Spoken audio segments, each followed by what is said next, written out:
Memórias do Poder Legislativo está de volta e o nosso entrevistado hoje é o ex-deputado estadual Marco Antônio Castelo Branco. Deputado, dando continuidade às peripécias do senhor aqui na Assembleia, que o senhor já contou várias, tem uma viagem para o Uruguai, né, em 82, que o senhor considera muito especial. Por quê?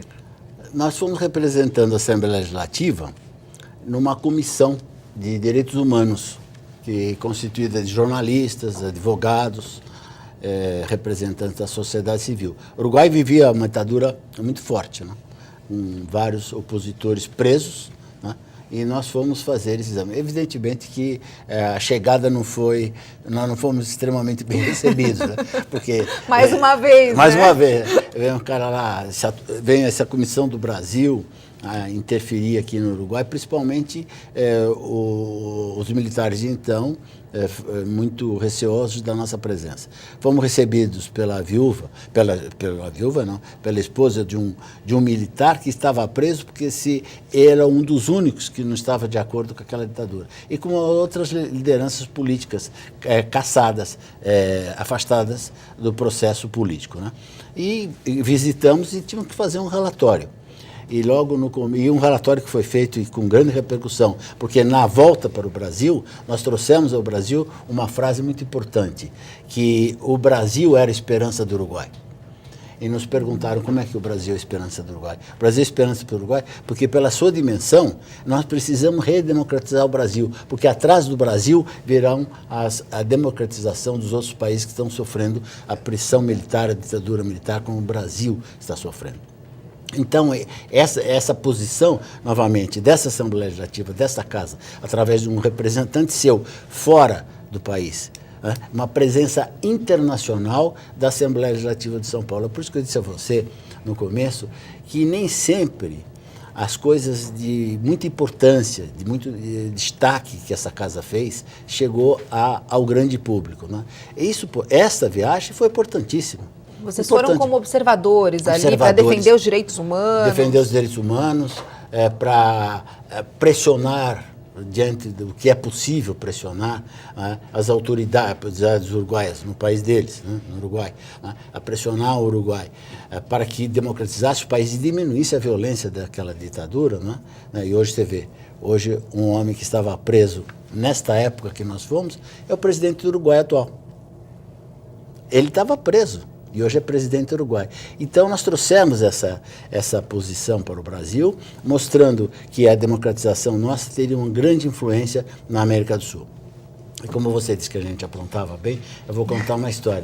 Desde que nós chegamos no aeroporto, evidentemente, nós éramos seguidos. Imagina, vem essa turma aí falar em direitos humanos aqui, o que estão pensando que eles são? Tá. Esse bando de maluco. Aí nós descemos no aeroporto e percebemos, estava o Belisário, advogado que estava conosco, deixa eu citar o nome dele, foi secretário de Justiça aqui em São Paulo. Belisário dos Santos Júnior. Grande defensor dos direitos humanos. Ele fazia parte. Então eu e o Belisário diziam, Belisário, você reparou que tem dois carros que não saem de trás de nós, onde a gente vai? E nós precisávamos ter um contato com um senador caçado.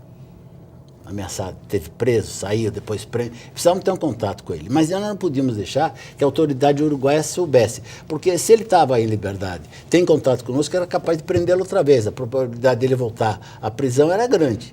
Ele já tinha sido preso, portanto, como eu disse, né? Então, eu e o Belisário, éramos só nós dois que queríamos ter o contato, o resto do pessoal dizia, isso é perigoso e provocativo. Vocês estão provocando aqui no Uruguai. Aí eu e o Belisário esperamos tal, e verificamos que, como todo repressor, não prima pela inteligência. Eles ficavam parados, sempre, os dois carros, esperando. Nós saímos do hotel na porta da frente. Belisário e eu saímos pela porta do fundo. Simples assim? Simples assim. Fomos, tivemos contato com o senador e voltamos para o hotel. E na hora que achamos conveniente, com o resto da nossa comitiva, saímos pela porta da frente. E o ex-senador contribuiu? Contribuiu muito, nós trouxemos um depoimento dele aqui para São Paulo. Agora, passando um ano, né, das peripécias do Uruguai, começaram então os movimentos a favor das eleições diretas, das diretas já. Uma ideia que foi lançada em 1983, uma ideia que mudou mesmo a história do Brasil, né? Teotônio Vilela. Teotônio Saudoso Vilela. senador, Teotônio Vilela, das Alagoas, né? Teotônio vinha a São Paulo, aqui o Teotônio se reunia com os intelectuais de São Paulo, principalmente com alguns intelectuais da Universidade de São Paulo, para começar a tratar de como é que nós vamos tocar as diretas já para frente, né? Isso foi, acho que, um dos momentos mais importantes que eu tive a grande felicidade de viver. Porque desde o primeiro minuto do primeiro comício, eu pude acompanhar o governador Franco Montoro, as grandes lideranças de então. E Franco Montoro se reunia com Tancredo Neves em sigilo, para poder organizar o movimento da direta já. Afinal de contas, nós tínhamos tido a eleição direta primeira para governador em 82. Precisávamos caminhar, então, já que temos as eleições de governador, vamos para presidente. Mas era ditadura militar, não era muito fácil, né? A coisa era complicadíssima. E eu me lembro bem do começo, quando eu vou contar aqui um segredo dessa história da direta já. Estamos todo ouvidos. Como é que o Tancredo Neves e o Franco Montoro, os dois governadores de Minas e São Paulo, se reuniam sem chamar atenção? Primeiro, não podia divulgar, porque era o embrião, né? E segundo, não interessava de maneira nenhuma que viesse a público algo que estava sendo, no nascedouro, preparado para ser o grande movimento nacional que veio a ser, que acabou sendo.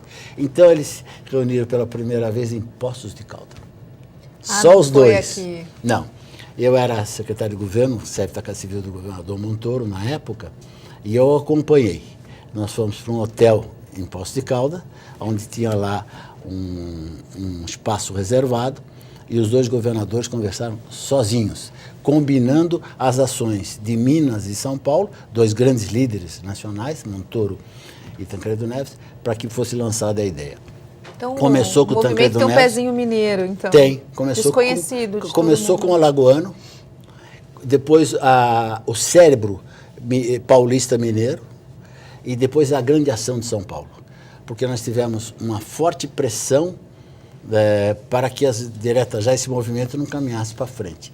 Então, nós começamos aqui alguns comícios pequenos fora do Brasil, mas fora de São Paulo, melhor dizendo, mas quando eles vieram para São Paulo, eles começaram a crescer, a crescer, a crescer. Nós temos uma primeira reunião na Praça da Sé, que nós tínhamos 300 mil pessoas na Praça da Sé. Foi 25 de janeiro de 84. 25 de janeiro de 84, você tinha 300 mil pessoas. Agora você vê, de janeiro para abril, 2 meses e meio, 16 de abril de 1984, nós saímos de 300 mil pessoas na Praça da Sé para o maior comício, o maior movimento popular da história do Brasil até hoje.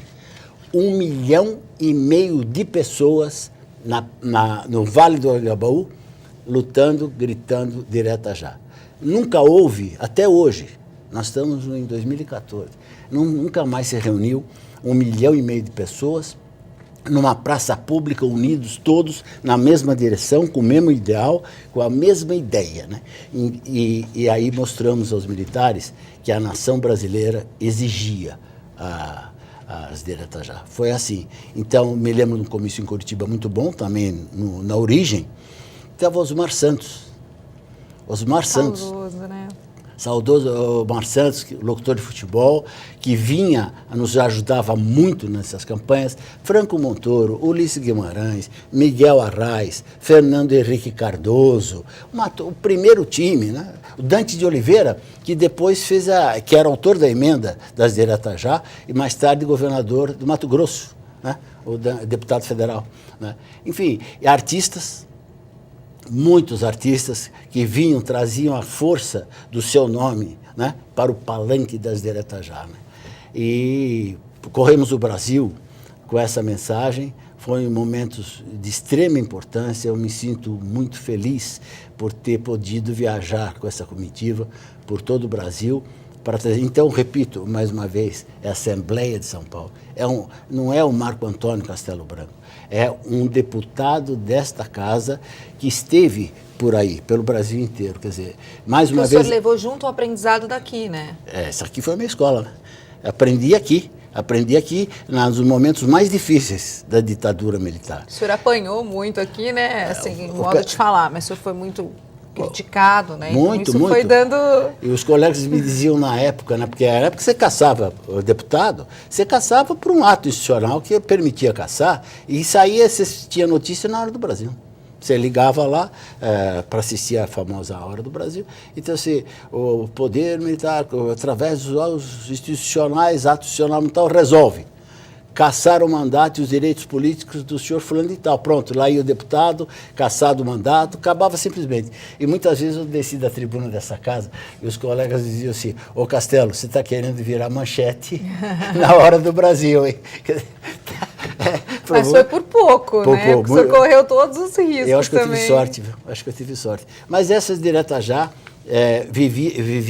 ela viveu no Brasil, mas ela eclodiu em São Paulo. Foi São Paulo que deu grande movimento. Infelizmente, a emenda Dante Oliveira foi rejeitada. Perdemos por 22 votos, se não me falha a memória, tão somente. Mas depois veio o colégio eleitoral, o Tancredo Neves se elegeu presidente da República e o Brasil começou então a um processo de democratização que levou à democracia plena que temos hoje. Em 84, o senhor está falando justamente dessa movimentação toda, desse 1.700.000 pessoas, né, no Vale do Angabaú, dia 16 de abril, para falar da Assembleia Nacional Constituinte. Acho que resta à oposição manter o seu único compromisso, que é o compromisso com as eleições diretas e, através das diretas, promover as modificações que o Brasil necessita, através mais ainda de uma Assembleia Nacional Constituinte a ser convocada com a participação de deputados e senadores eleitos por todo o povo brasileiro. Passados os anos, nós tivemos a Assembleia Nacional Constituinte, que fez a Constituição que é vigente até hoje. Né? Nós, brasileiros, temos essa Constituição. Então, nessa época, nós já pedimos a Assembleia Nacional Constituinte, porque achávamos que uma nova Constituição, com o reforço da democracia, com as eleições diretas, e essa Constituição segurando, não permitindo mais nenhum ato de violência, nenhum ato de cassação, nenhuma prisão arbitrária, não se tirar mandatos parlamentares que foram legitimamente entregues pelo povo, nós conseguiríamos, com isso, consolidar a democracia. Mas, para consolidá-la, nós precisávamos de uma nova Constituição. A Constituição de então tinha sido violentada várias vezes pelos militares. Ela não representava mais, e não podia representar, não só pela violência que ela sofreu, mas também pelo tempo que ela viveu, ela não podia mais representar a realidade do país naquele momento. Então, essa foi iniciando a campanha. Fizemos a direta já e também iniciamos, sempre São Paulo. Sempre vanguarda, né? Sempre vanguarda, sempre São Paulo. Iniciando, então, a grande expectativa que fizéssemos, e como acabou acontecendo, uma Assembleia Nacional Constituinte e a Constituição que aí está, até hoje. Deputado, vamos falar um pouquinho, então, dessa parte como secretário, né, dessa participação do senhor no governo do Franco Montoro, e o senhor foi convidado para ser o secretário de Governo para Assuntos Políticos. Eu queria entender o que era essa secretaria. Também era uma coisa nova para a época, meio relações institucionais, o que fazia? Era novo, o nome foi criado pelo governador Montoro. O governador Montoro, ele era um homem que tinha muito humor, né? Poucas pessoas sabem isso, mas ele tinha muito humor. Então, quando elegeu-se o primeiro governador eleito pelo povo depois da ditadura militar, depois do regime militar. Ele foi eleito governador em 1982, tomou posse em 1983. E o senhor logo já integrou o governo? Fui chefe da casa. Por que esse nome que você me pergunta, né? Esse nome é pelo seguinte: o governador, na hora que abriu os quadros em que ele teria que fazer nomeações, ele viu dentro do gabinete dele chefe de gabinete, chefe da Casa Civil, chefe... Ele falou, tem muito chefe aqui. Isso aqui não serve, é o chefe demais. Ô Castelo, você não vai ser chefe da Casa Civil, você vai ser secretário de governo. E aí, um foi chefe de gabinete dele e eu fui secretário de governo, que é o nome que a Casa Civil tem hoje. Por que assuntos políticos? Porque nós vínhamos da Assembleia Legislativa. Eu era deputado, me licenciei para poder assumir essa Casa Civil. E na época, alguns amigos perguntavam se os mais tradicionais, que militavam há mais tempo no MDB, no PMDB, diziam assim, como é que o Franco Montoro vai buscar esse mocinho aí, que é mais recente do que nós? Por que o Montoro foi buscá-lo lá, né? E aí eu vou dizer uma coisa, é o espírito democrático de André Franco Montoro. Foi assim que ele me escolheu. Ele olhou para esta casa, ele foi parlamentar durante muitos anos, ele foi deputado, foi vereador, foi senador. Ele disse o seguinte: nós governamos com a Assembleia Legislativa. O Executivo e o Legislativo têm que andar unidos, né? Então, os deputados estaduais vão indicar um nome para vir para o meu governo. E os deputados estaduais, então, se reuniram e me indicaram. Entendeu? E foi uma delícia essa indicação, não só pelo cargo que eu ocupei, nada de veleidades, de ocupar postos no governo, não é nada disso, não. É porque ele tinha sido meu professor. Eu fui aluno de Franco Montoro durante 5 anos. E no último ano de Direito, eu me candidatei a deputado estadual. Fiz o último ano junto, né? Fiz a faculdade, último ano de faculdade, e ao mesmo tempo me candidatando. E ele, deputado federal, se candidatou a senador. Então, no último ano da minha faculdade de Direito, entrava um professor para dar aula, candidato a senador. E tinha um aluno, candidato a deputado estadual. Ele, professor da Pontifícia Universidade Católica, e eu, aluno desta faculdade. Passados os anos, quem poderia imaginar? Ele vira governador e eu, chefe da Casa Civil, com o nome de secretário do governo. Deputado, vamos falar um pouquinho no próximo bloco sobre essa relação do parlamento com o executivo, que começava a ficar mais intensa, né? Então, a partir desse momento. Daqui a pouquinho a gente volta com memórias, não sai daí.